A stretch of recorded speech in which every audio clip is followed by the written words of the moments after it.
happened began 25, almost 26 years ago now. At the age of 17, I had the life pleasure of coming to know Quawntay Adams, who will be your speaker for the next hour and 15 minutes. His story, his journey is really what shaped a lot of who I am as a person, and certainly doing the work that we do in drug courts shaped my ethics around being a public defender and representing my clients and our participants in drug court. The way I show up for my clients every day is a direct result of my friendship with Quawntay and 25 years of knowing his story in every turn and twist, many of which you'll find out about now. So I hope as you're listening as stakeholders in the drug court and collaborative court process that you hear the story of each one of your participants and clients, because many of the turns in this story will resonate and sound familiar to turns in your clients' stories and traumas they've endured and challenges they've overcome. But for me, this is really why I do this work, because I envision that every one of my clients at the end of the day can have a journey that comes to a turn as beautiful as this one has been for him. So without further ado, Quawntay Adams.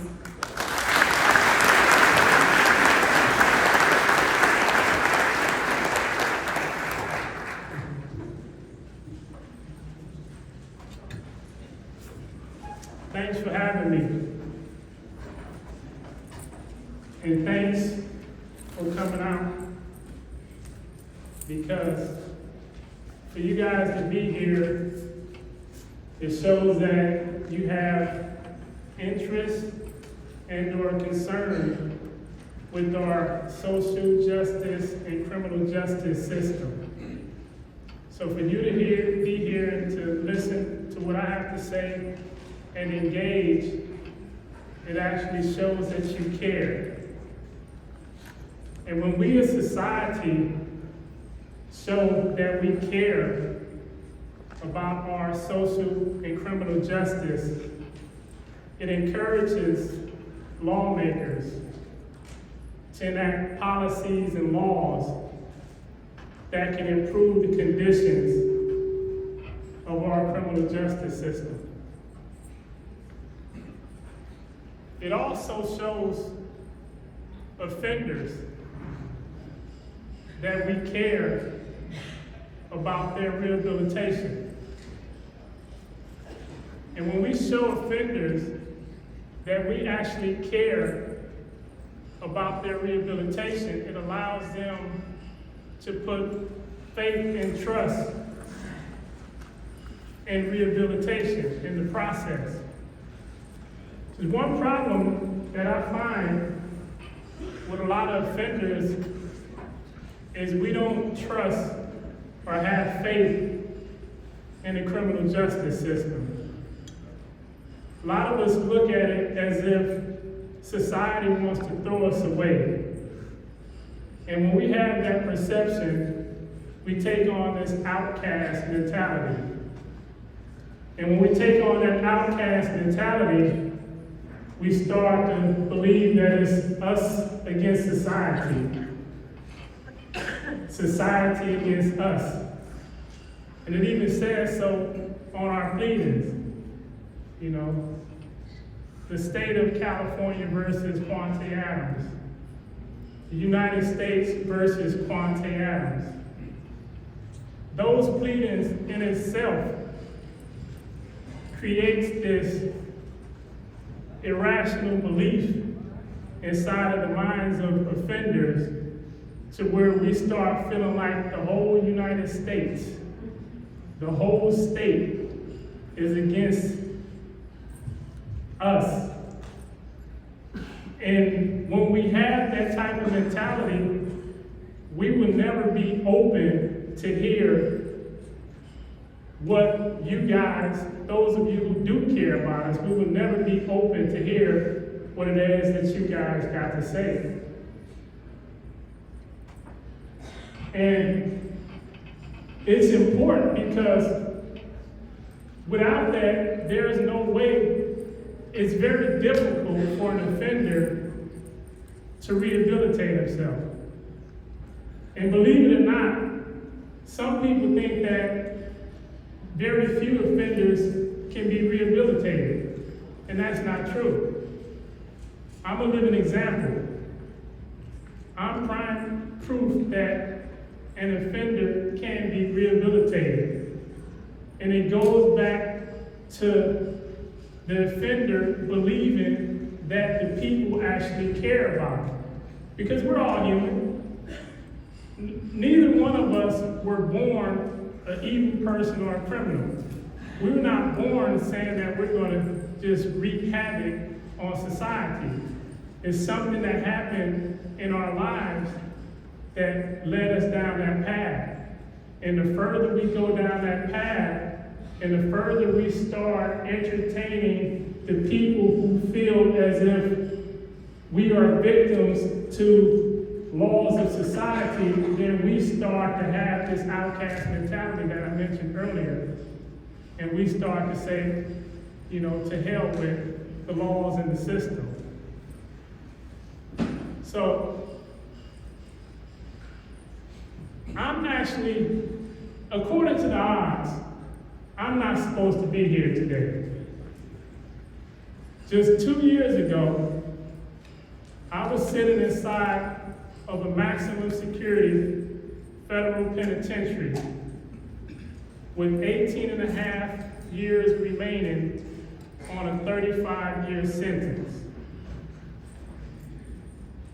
I was just released 2 years ago. 2 years and 1 day to be exact. July 24th, 2020. July 23rd, 2020. In the morning of July 24th, 2020, I was sitting inside of a prison cell.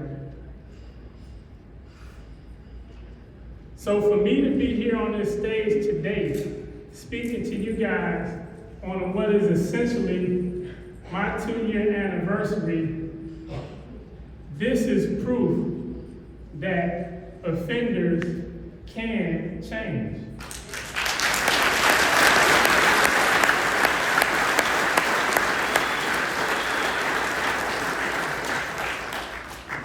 And once you know my history, you'll be even more of a believer.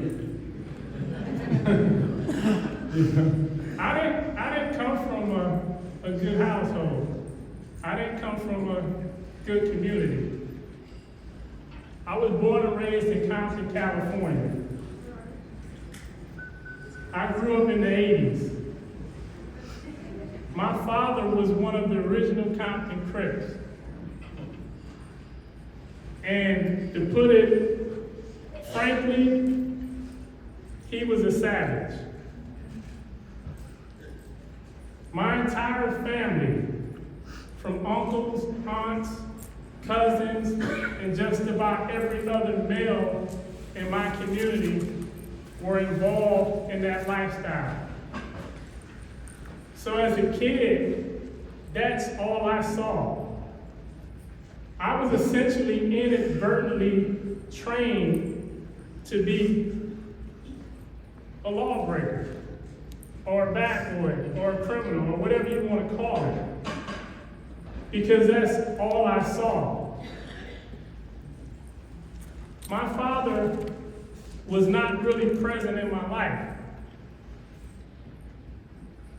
He would come through once or twice every other week, drop off a stolen toy that he might have stolen from the store or something. Give something to me and my older sisters just to kind of pretend that he cared. But other than that, there was never any nurturing.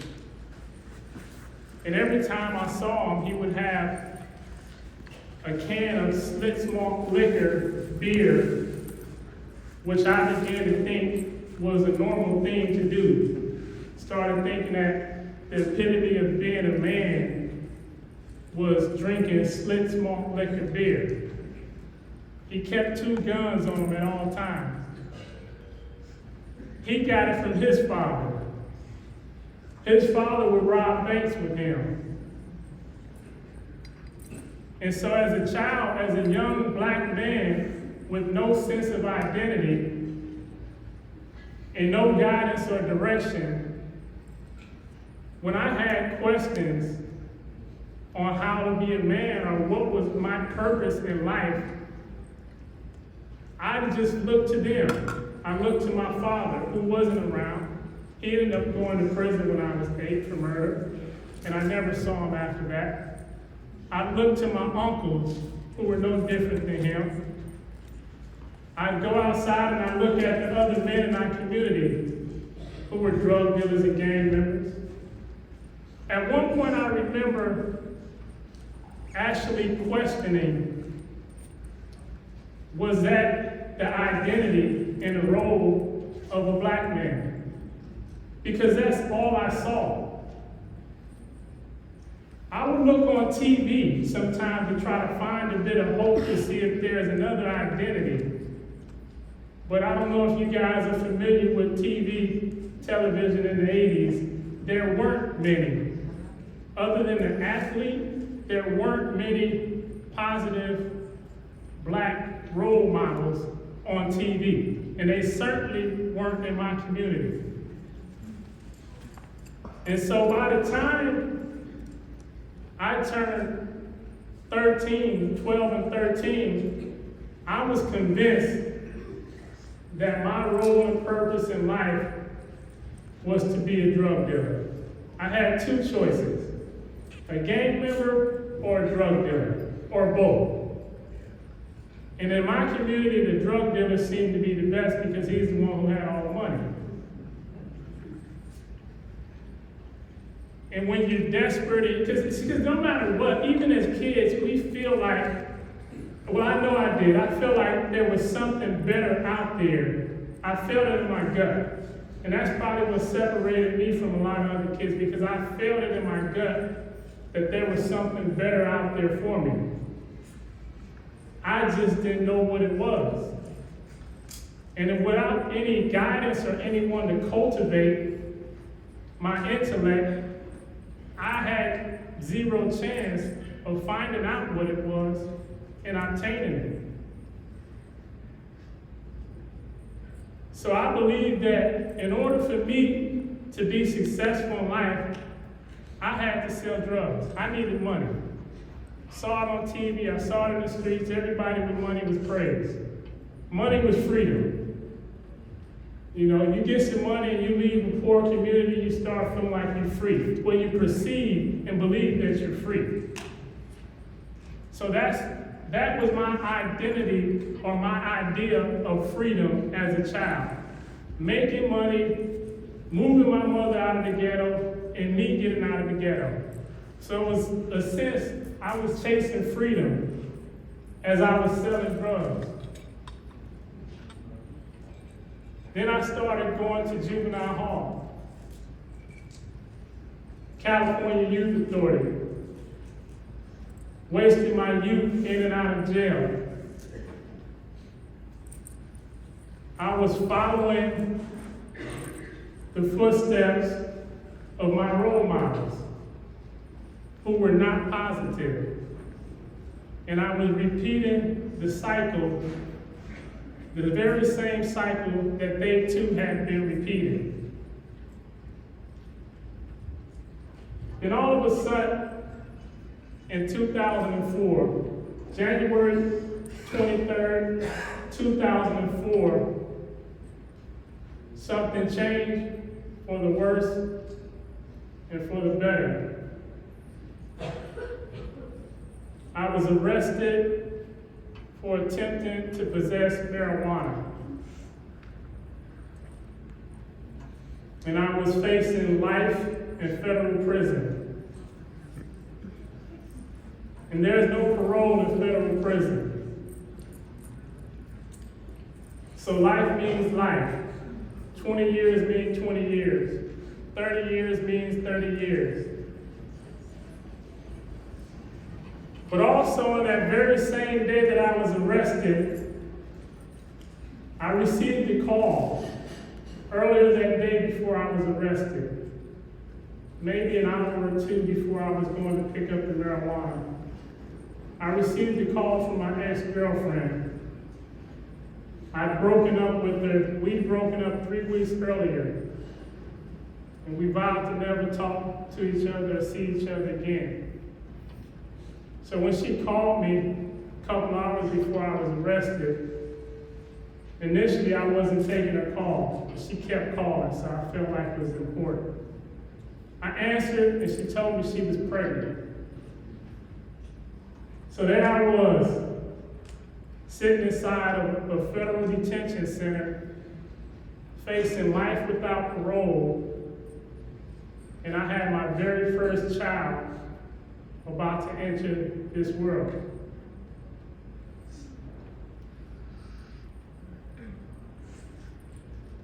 It hurt. I had plenty of time inside of that cell to think about that. That's all I could think about. All I could think about was that I'm in prison, and my very first and only child is about to enter this world. I had always told myself that if I brought a child in this world, I didn't want to be like my father. I wanted to be there for my child from beginning to end. I wanted to break that cycle that had been plaguing my family and my community. I wanted to be an example of a strong, nurturing father, something that I truly believe is very important. I believe that two parents in a household is very important. Every child needs as much love and nurturing as they can get. And so when we bring a child into this world and we don't provide that, we are letting that child down. We are setting that child up for failure. So I started feeling like I was setting my own child up for the same failure that I had been set up for. I started wondering and asking myself, who would be there to raise her? Who would guide her? Who would prevent her from repeating the same cycle that I was just repeating, that my father and mother had repeated? I started feeling like a loser because it was my passion to break that cycle. But here I was repeating that very same cycle. I wanted to be there, but there was no way I could be there. So one day, I was looking out the window of my cell.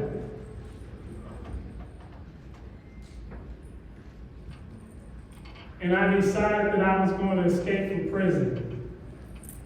I had these fantasies of just breaking out of prison, getting my daughter, going to South America or Africa or anywhere, and raising my daughter as a fugitive.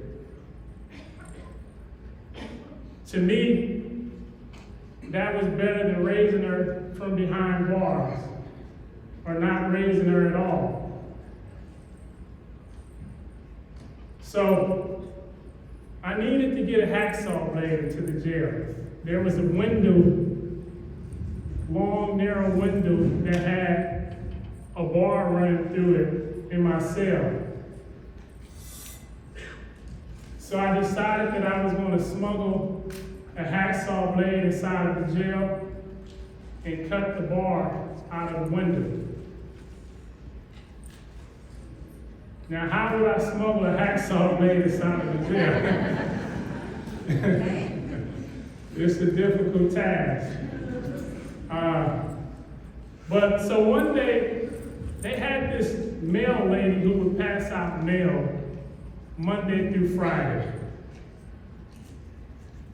They would also pass out mail on Saturdays.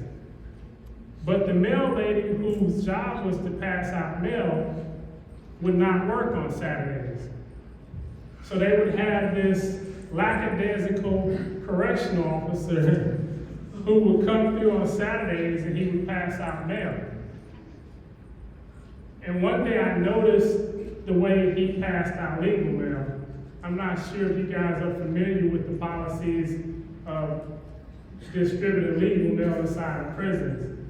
But any lawyer-client confidential mail cannot be read by the guards.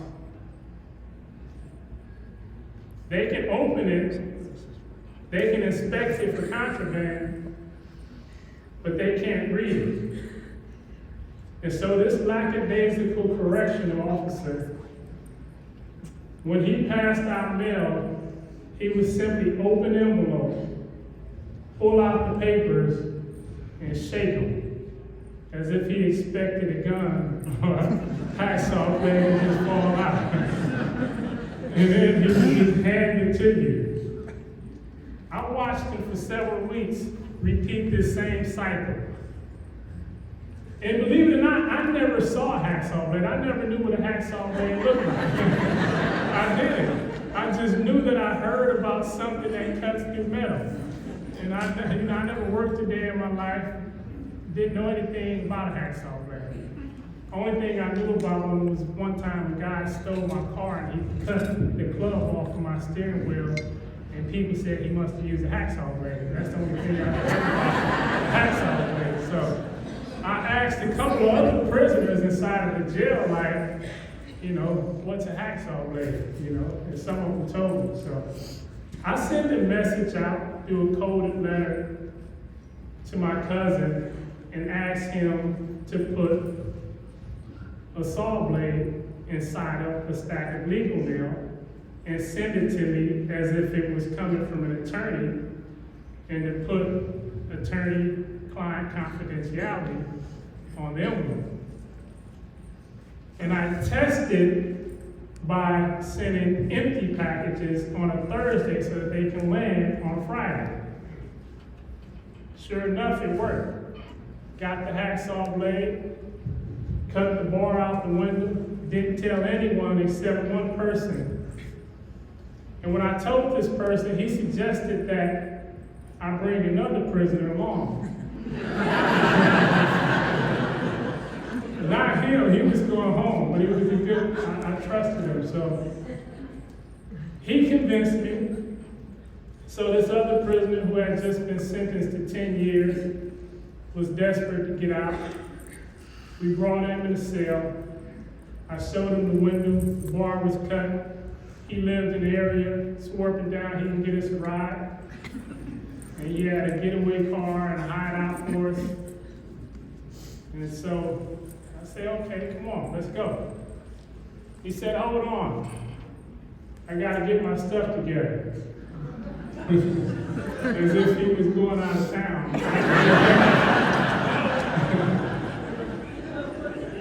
So, instead of packing his luggage, he went down to the correctional officers and he told them. He snitched on them. Crushed me. All my hopes of seeing my daughter in freedom was in that window, in that cut bar in the cell. And so I was taken to solitary confinement. 6 months later, solitary confinement, I smuggled in another hacksaw blade. But this time, not through the legal mail, because they discovered that and they changed the policies as far as passing out legal mail. This time, there was a correctional officer who was friends with another inmate in the jail. And he would bring that prisoner cigarettes. And so the prisoner, even though I don't smoke, the prisoner told me about it and asked if I wanted to pay the guard to bring in some cigarettes. I said, sure, I'll pay him to bring in cigarettes if he brings me some candy bars. The candy bars had hacksaw blades inside of them. I used the hacksaw blades. In solitary confinement, the ceiling was metal. I used it to cut a hole in the corner of the ceiling, got up into the exhaust vent area, found an exhaust vent.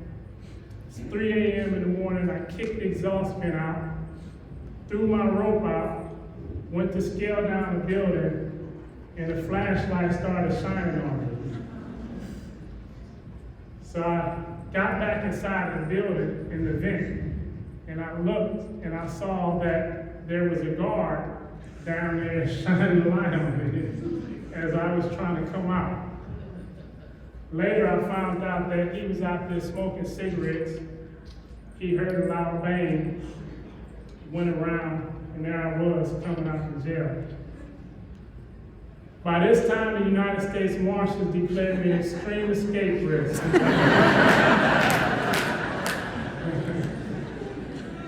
And so what they did is, they transferred me to a maximum security detention center. They locked me in a cell 24 hours a day. I couldn't come out this cell for anything. Inside that cell, they had a camera in there, so they can watch me around the clock and make sure that I never try to escape again. From that jail, in that cell, I escaped. And I got away. The media said that I was a modern day Houdini. They were saying things like I can escape from anywhere. Since I was from the hood, some people would say I was Houdini.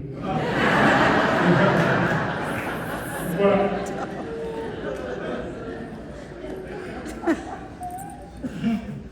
I guess to them, it was an anomaly for somebody like me, who dropped out of school at the age of 13, who's been in trouble with the law all his life. It was an anomaly for somebody like me to be intelligent, ingenious, or creative enough to pull off such a prison break. So when I was captured, the National Geographic Channel produced and aired a documentary about that particular escape. And they aired it around the world in 36 different languages. And so I started getting fan mail from people all around the world. I would get letters from people, some of them didn't even speak English. They would send me letters. I would get letters in Arabic, letters in Swahili, letters in Spanish, letters in Mandarin. But they all had one thing in common that they would say. They said that I was smart.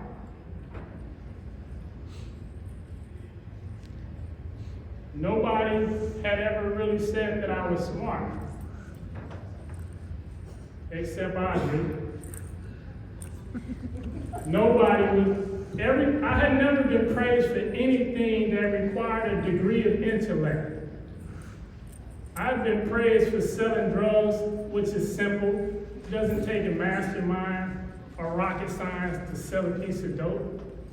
You don't have to be smart to sell a piece of dope. That's why people do it.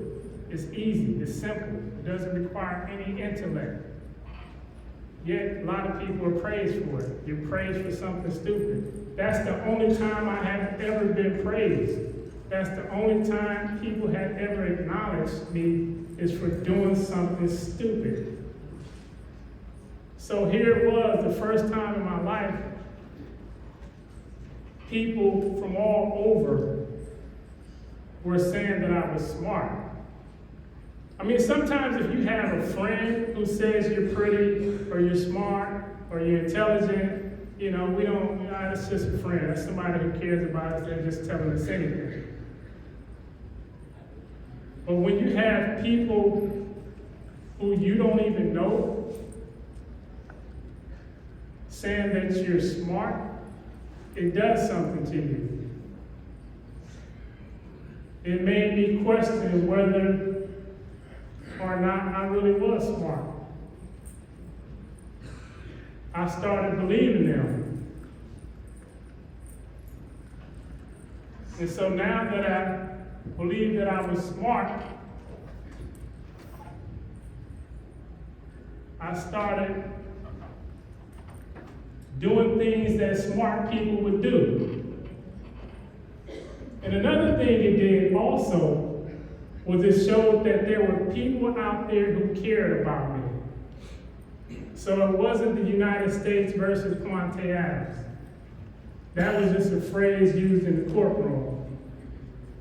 There were people, there were law-abiding people who I had never met that cared enough about me and my story. And these people were now saying that I'm smart and did something to me. And so now I started doing smart things. And the first thing I did to answer a lot of the questions that these people were asking was I wrote a memoir. The memoir is called Chasing Freedom. And I spelled freedom D-U-M. Because at that time, and it wasn't until I started writing this book that I realized that freedom is not what most people think it is. Freedom is something that you find within inside of you. It's not anything external. Selling drugs and moving from the ghetto into the suburbs does not equate to freedom. Smuggling in hacksaw blades through candy bars and scaling down buildings to get out of prison does not equate to freedom.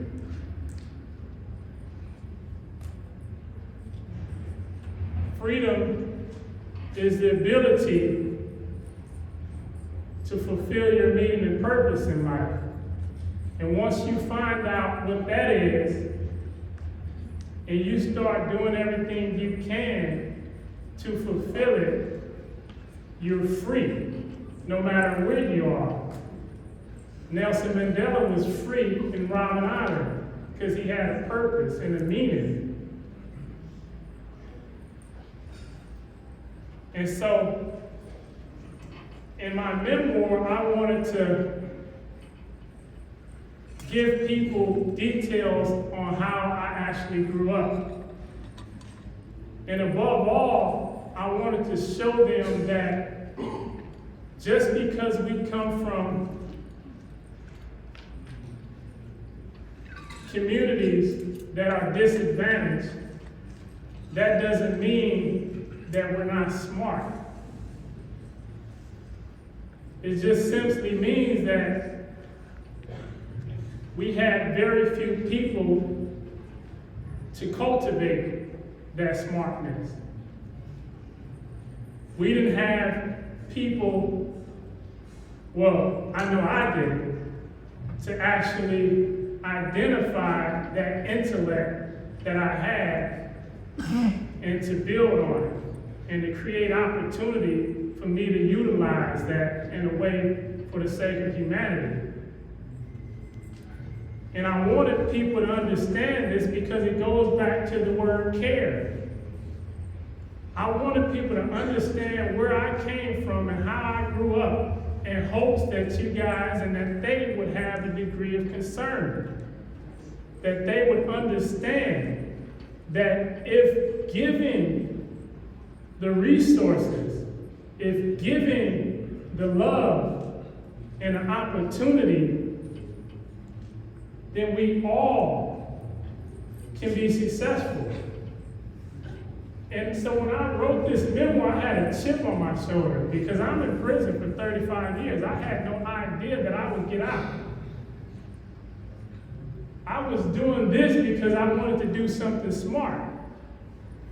And one thing that I considered to be smart was allow the world to study me, for me to be vulnerable, give you guys my heart, my thoughts, every little thing and every little detail about me, in hopes that the people will find where I went wrong and how the people could do something different so that another kid wouldn't have to be sentenced to 35 years in prison like I was.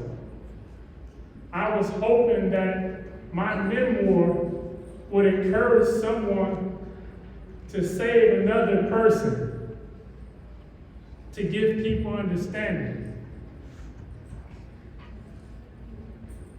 And so I self-published the book on Amazon. And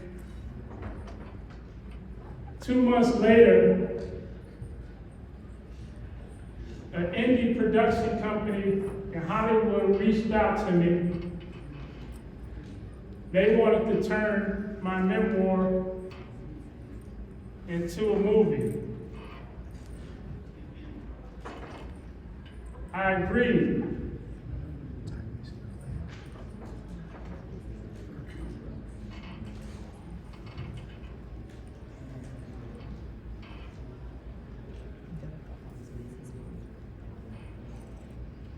Also, I wanted to show people that I was smart. So I quit trying to escape now, because smart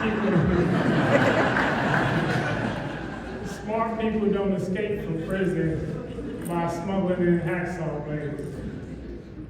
So instead, I started studying the law. I barely knew how to read, but I studied. I read dictionary, Black Laws dictionary, understand the words that I was reading. And I would read case law all day.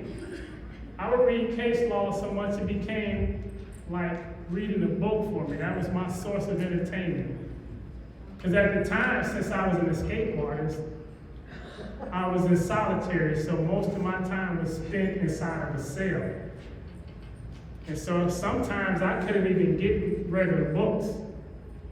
Only thing that I can get is legal mail, which it makes sense because that's how I smuggle things in. But that's all I can get. And so I would get tons of case law sent to me from law libraries and some attorneys who I still have relationships with. And I would read case law as if they were books. And with that, I established a keen ability to interpret the law. And I started analyzing different laws as they applied to me and tried to find flaws within them. I'd file stuff to the court saying that they were wrong. And I'm coming up with every little nuance or ambiguity that I can find and try to use that as a reason to get from up under this 35-year sentence. I'd file something to the court, the judge would deny it. But ironically, one time I filed a motion to the court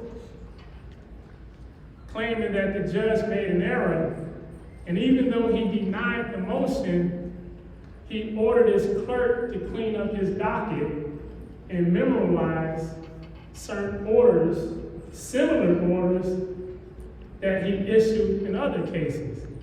And it was the way that he was presenting his oral decisions in these orders that I tried to use as grounds to get out. So when he did that, it revealed that I must have been right to a degree. Because if not, he wouldn't have went back and cleaned up his docket. And so, after getting 14 other prisoners out of jail,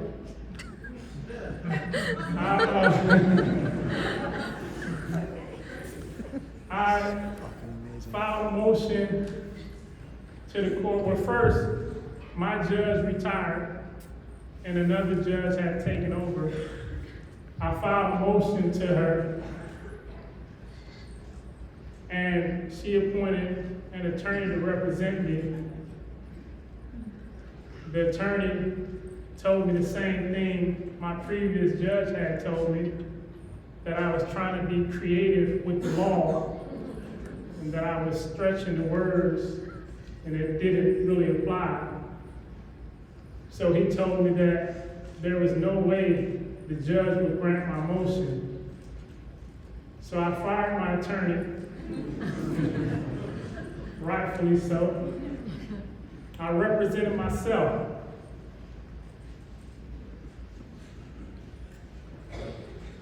And on July 24th, 2020, I was inside of my cell. Guards came and knocked on my door and told me that I had to get out of their prison. I had to go home. They didn't want me anymore. The judge had granted my motion. I won.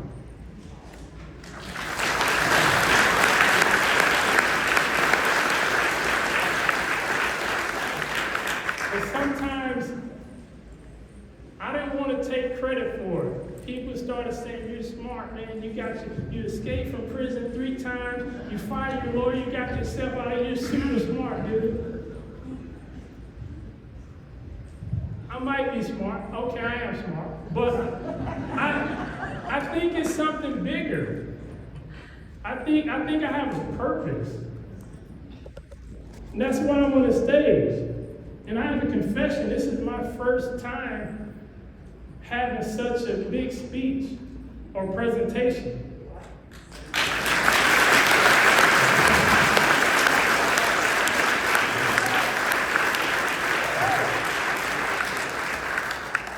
I thought I was going to bomb. I thought you guys just run out of here.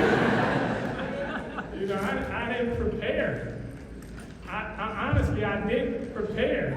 I just started watching YouTube last night. I swear I can show you notes. Like, one of them said to come out and do something absolutely ridiculous to get the attention in the first minute. I was going to come out here and do some push-ups or something like that. But I just figured I'd just come up here and be open. And one of my passions, one of my desires in life is to be a public speaker, because I feel that's my purpose. I believe that everything that I've gone through is not in vain.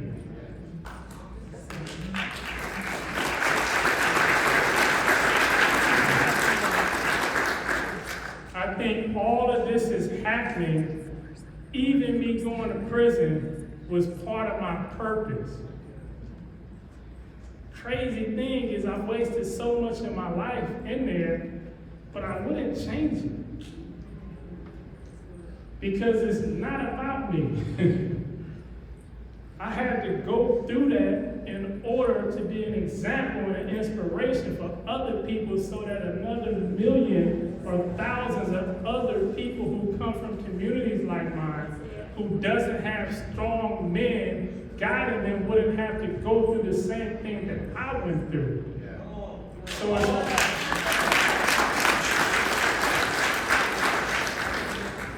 it's my purpose. And there's been so many things that has been happening in my life to prove it, that this is divine. This is divine. This is a higher power pushing me where I need to be. And I had to go through that in order to get this platform. And here's something that's really convincing about that. So when I filed this motion to the court, am I running out of time? Okay.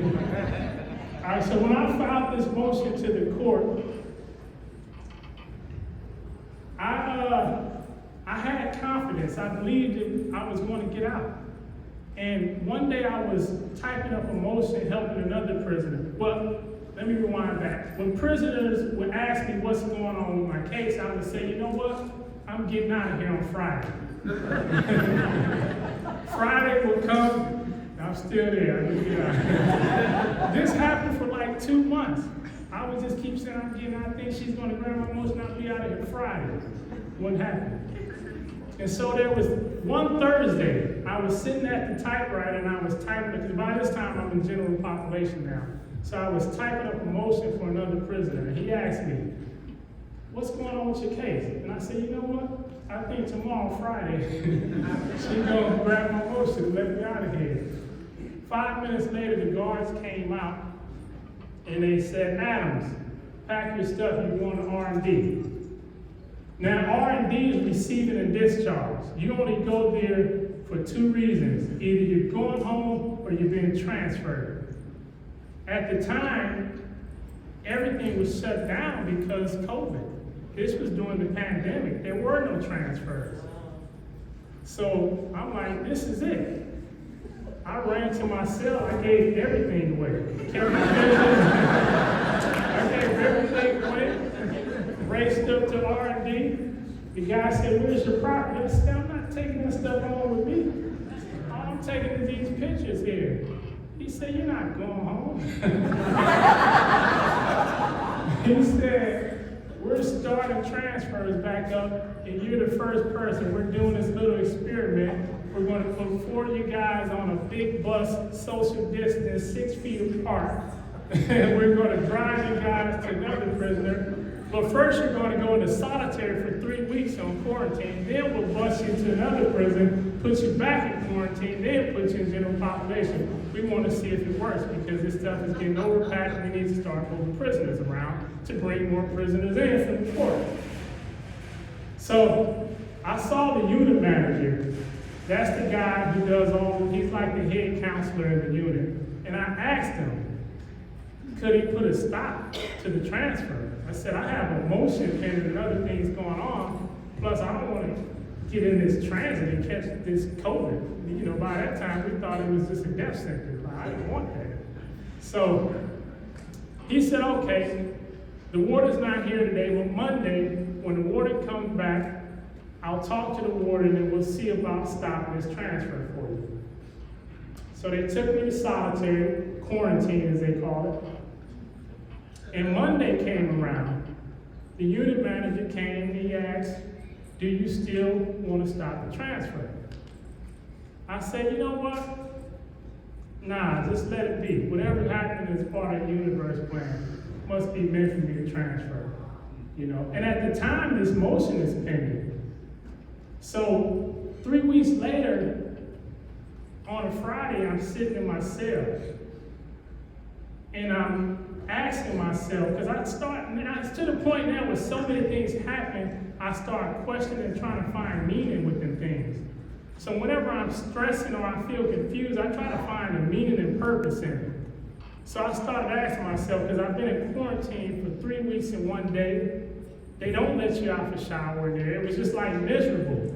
So I started asking the universe, why are you putting me through this? Why am I going through this quarantine? Why are you transferring me to another prison? Besides, I have a motion pending that can release me. So is it meant that I'm not going to release? Is it meant for me to go to this other prison, which was a lower custody, and try to break out again? Is that, And so when I couldn't find any rationale in what was happening, I just started doing push-ups. And that's when the guards knocked on my door and said, hey, you got to get out of here. You're going home. This was a Friday. Wow. Wow.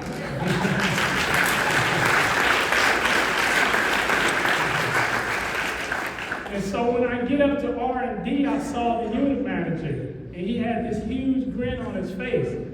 And he just wanted to talk to me. He said, I don't know, what are you, psychic? What is going on with you? What are you talking about? He said, remember you told me not to cancel, to keep the transfer going? I'm like, yeah. He showed me the order from the judge. And the order said, release him immediately, but first make him do 3 weeks in quarantine. I swear to God, I can show you the order. I swear to God. I had already done the 3 weeks because I was anticipating transfer. So when I was in there asking the universe and asking myself, why am I going through it? It was a big purpose. So today on this stage and everything I'm going through, it's a bigger purpose. It's not about me. I'm just fulfilling something that's greater.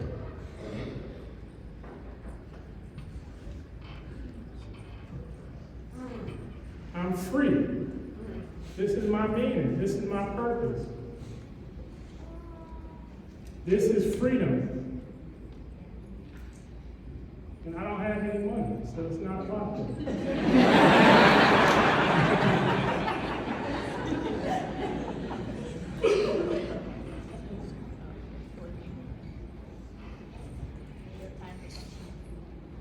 All right, so Audrey's asked me to take some questions.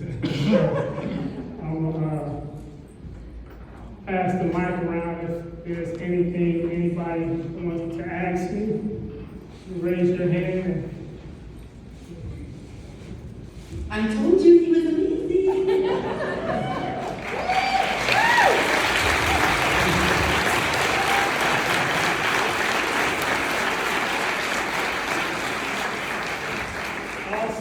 Also, before you leave, there's also books here. If you guys want autographs, books, and 1 pages of the movie, I'll be signing them afterwards. First and foremost, thank you for sharing your journey. It's very insightful.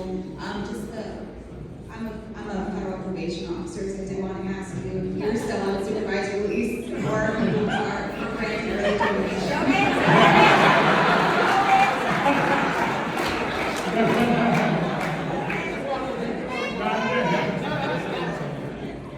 Yes, I'm still on supervised release. Hopefully not long, but yes, I'm still on supervised release. You're a great candidate for early termination.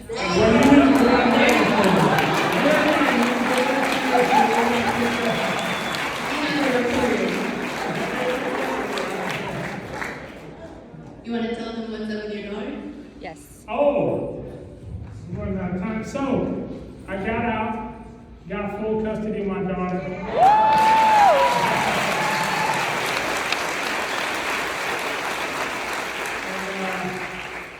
She'd been going through things when I was in there, but I got out, she was 15, we bonded, we're the best, closest people in the world. She's got her act together, she's went off to international school, she's super smart, super beautiful, and we're just making a lot of progress.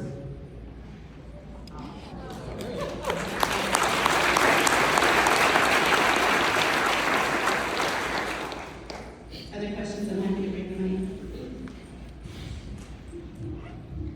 So thank you again. So I'm a court administrator, and in our court, it's very, very highly valued for us the way that we treat the clients that come on the other side of the window. I was very touched by what you said about how you felt about the court system and how the way that you were brought up, you had never had anyone call you smart before. So I wanted to know if you had any advice for court personnel, just from you, simple to me, I'm kind of simple. One thing that we could do as court personnel to bash that reputation of not being able to have trust in the court system, not being able to have trust in the people that work for the court system, to really quickly be able to show that we do care about people that are wanting to change their lives. What exactly do you do in the court as far as personnel matters? Oh, which part? Well, I'm the administrator for all the, criminal, civil, whatever. So maybe in a criminal realm, what would you like for a court person at the window to know so that they can better convey that we really do care about people wanting to reform? Yeah, I think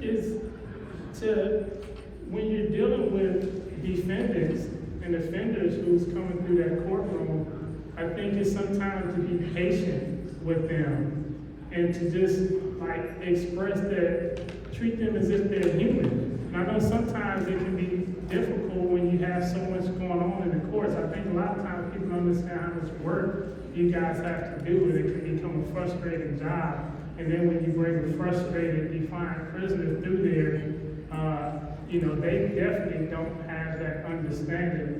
And so I think sometimes you just have to try to go over and beyond with showing that they're human. Sometimes smiling, sometimes talking to them, and just because sometimes that can change. Because if a defendant comes through there and he sees a court official actually smiling and talking to him, as opposed to just being rough and hardened, then it can soften him up sometimes. Because he might feel like, okay, somebody here actually does care, rather than just trying to throw me away.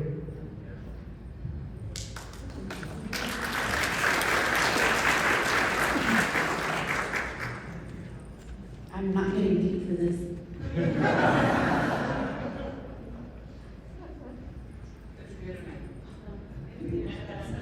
Hi, thank you so much for everything that you've so generously shared. I feel like my purpose in life, leading to this moment, was to hear your message, which is absolutely amazing. So thank you. I just am wondering, for your future, and you talked about divine, I can't think of divine intervention, but divine and your larger purpose, and where do you see yourself going? You are amazing. Hopefully it's this.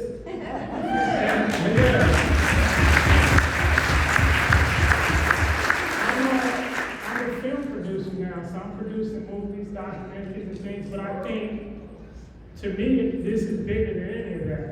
I would rather just travel and speak to people 1,000 times more than producing a blockbuster film. I would rather do this. And lastly, I definitely agree to treat people with patience and kindness. I spent 30 years doing drugs and living a completely different life.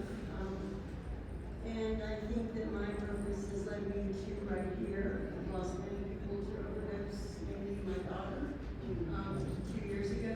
And my passion is to work in this field, and I think you just increased my passion.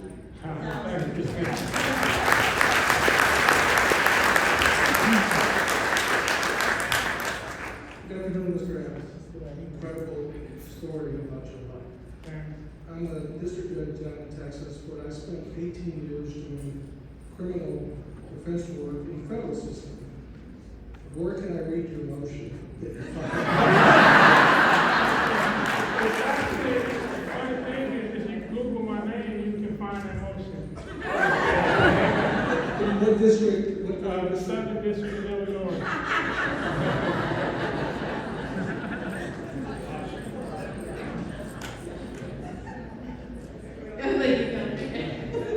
Anyone else?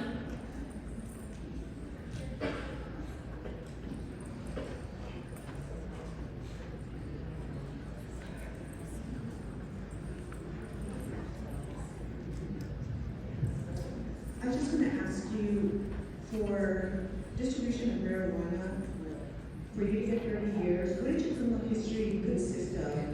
And did you get any enhancements? Did you have a firearm?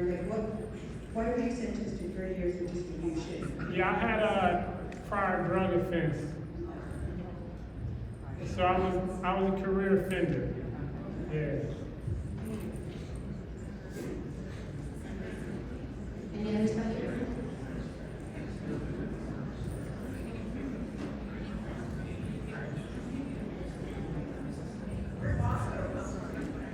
I just want to say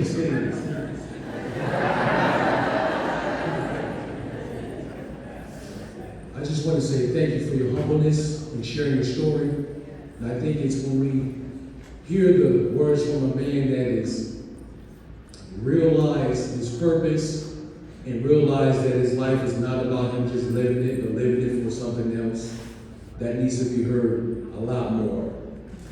So continue what you're doing. Thanks, brother.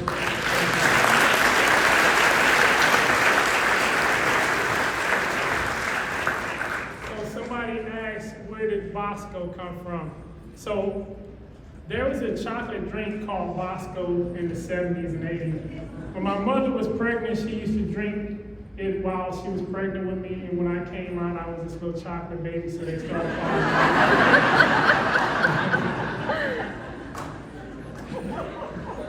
Hi, I just wanted to thank you again for your vulnerability and ask you, after a decade, over a decade, in the federal prison and then to be released the next day, can you talk to us a little bit about that reentry process and what that looked like for you?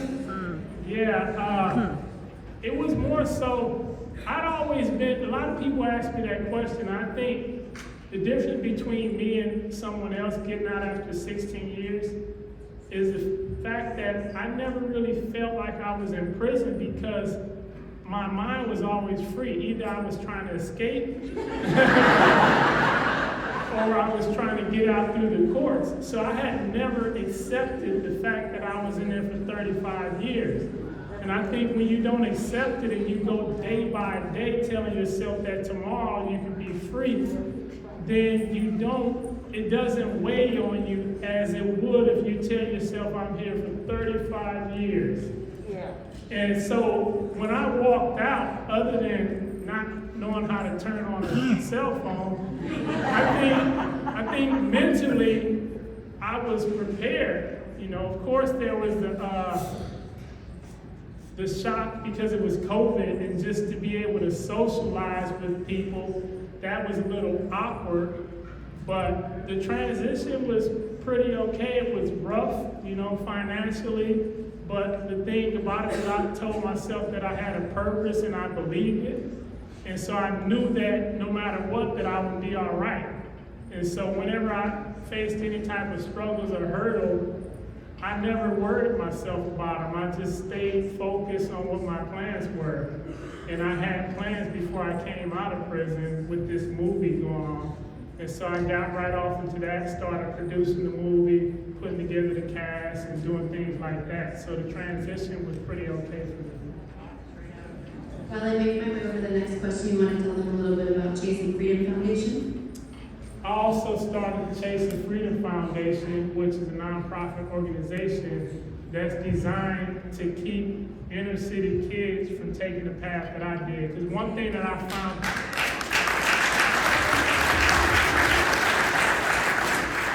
one thing that I believe is that when we give them a different exposure to something else, had I been exposed to something else as a kid, I probably would have been a lawyer or something else.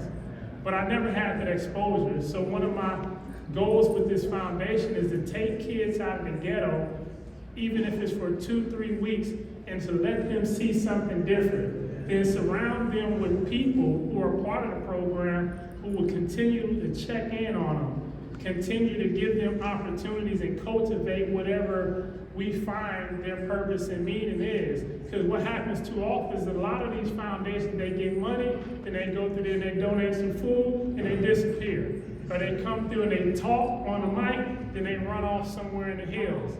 I think it's about going to get those kids. And also, I help get nonviolent drug offenders out also. It's designed to decrease the prison population, those two different ways. But I found that a lot of times it's a lot easier to invest our resources in those kids to prevent them from going down that road. And I think if we had more opportunities like that, it makes the fight on the other end, as far as getting people out of prison, makes it a lot easier. Good afternoon. First, congratulations on receiving custody or guardianship of your daughter. I think that's amazing because I believe that girls need their dads. So I think that's amazing. My question for you is, what do your supports look like now? Because this is a whole new different realm for you. So what does it look like for you now, your supports? As far as my support system? Yes. I don't know how to answer that. Like, I don't have it. I have a couple of friends. I've even been friends who support me. But I've always been like this independent guy. And, you know, I figured things out on my own. So really, I've been out here and I've been doing everything a lot by myself and just persevering. You know, after everything I've been through, I don't think there's no challenge that I could have handled. If there are no other questions, I just have a quick question. And like she said, you have a phenomenal story, and you've got a phenomenal testimony that a lot of people will hear. But when does the movie come out? Or is that All right, so the movie actually comes out December or January, but in November or December, Morgan Freeman is doing an episode called The Great Escape for me. And yeah, that'll be out in November on the History Channel. He'll be inside of a cell and he'll narrate how I actually broke out of prison. And then the movie will come out a month or two after that.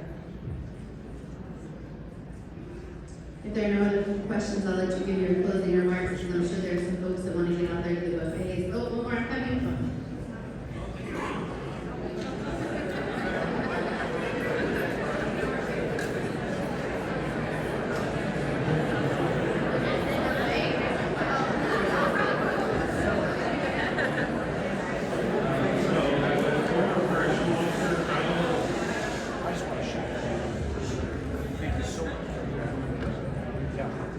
How lackadaisical does it have to be to let a closing song?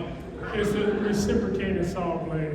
Right, so, a couple syllables in there, and you come through a piece of mail and hand it out with the mail. Yeah, so what I did is they're real thin. So I taped it. It's also a song. Yeah, I taped it on one. Paper, so. Yeah, I taped it on one sheet of paper and glued another sheet of paper to cover it. And when it's in a stack, you flip through it, you want to see it. Fair enough.